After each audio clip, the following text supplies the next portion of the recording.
और आपको बताएं कि साबिक वज़ीर ख़ारिजा शाह महमूद कुरैशी इलेक्शन के लिए नाअहल करार।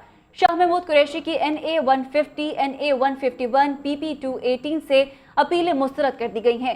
ज़ैन कुरैशी और मेहरबानू कुरैशी की NA 150, NA 151 और PP 218 से इलेक्शन लड़ने के लिए अहल करार। शाह महमूद कुरैशी KP 219 से भी कागजात नामजद की मुस्तरद।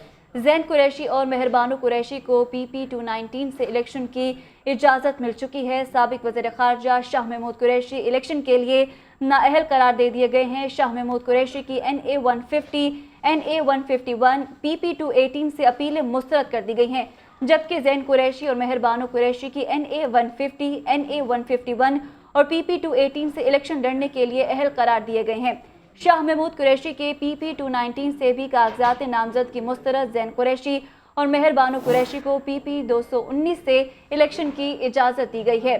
साबिक वज़ीर ख़ारिजा शाह महमूद कुरैशी इलेक्शन के लिए नाअहल करार दे दिए गए हैं। शाह महमूद कुरैशी की NA 150, NA 151, PP 218 से अपीलें मुस्तरद कर दी गई हैं।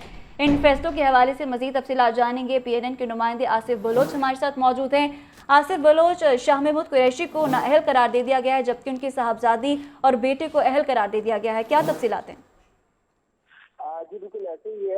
कागजात नामजदगी की नामंजूरी के बाद इलेक्शन ट्रिब्यूनल में जो है ये केस किया गया था। ये शाह महमूद कुरैशी की फैमिली की जानिब से 9 जो केसेज हैं उनकी आज जेर समाअत थे।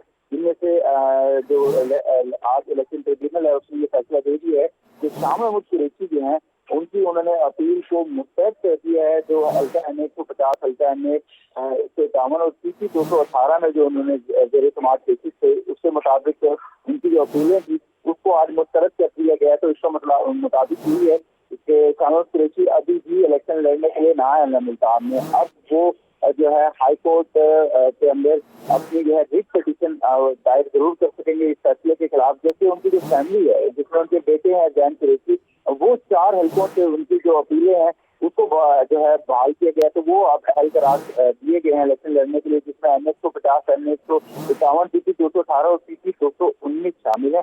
जबकि उनकी बेटी जो है मेहरबानू कुरैशी, उनकी भी अपीलें जो है वो बहाल की गई हैं। तो उनको भी अब इलेक्शन लड़ने के लिए अहल करार दे दिया गया है। वो भी 3 हल्कों से मुल्तान में इलेक्शन लड़ सकेंगी, जिसमें NA 150, NA 151 और PP 218 से हल्के शामिल है। तो शाह महमूद कुरैशी की जो मुश्किलात है वो अभी भी खत्म नहीं हुई। अभी भी उनके सर के जो मुल्तान में इलेक्शन लड़ने की तलवार है वो अभी भी जारी है। वो अभी भी नाअहल है मुल्तान से इलेक्शन लड़ने के लिए। तो ये आज जो है यहाँ से बड़ा फैसला आया है, जो कि मुल्तान की जो Lahore high court Multan bench के जस्टिस थे सरदार मोहम्मद सरफराज देवर साहब, उनकी अदालत से ये बड़ा फैसला आया है, जिसके मुताबिक शाह महमूद कुरैशी का जो जाली का जो आरोप ने उनके ऊपर लगाया था एलिगेशन था, जिसकी वजह से उनके जो कागजात नामजदगी नामंजूर किए गए थे, उस एलिगेशन की जो है उनके वकील सही तरह से उसको जो है डिफेंड नहीं कर सके, जिसकी वजह से आज जो है इस ट्रिब्यूनल का फैसला आया है। और ट्रिब्यूनल के फैसले के मुताबिक अभी भी शाह महमूद कुरैशी जो है वो नाअहल हैं यहाँ पर इलेक्शन लड़ने के लिए थी। तो बड़ा अहम फैसला सामने आया। अब ये देखना है कि शाह महमूद कुरैशी की लीगल टीम किन ग्राउंड्स पर आगे इस केस को लेकर चलती है। बहुत शुक्रिया, आसिफ बलोच हमारे साथ मौजूद थे।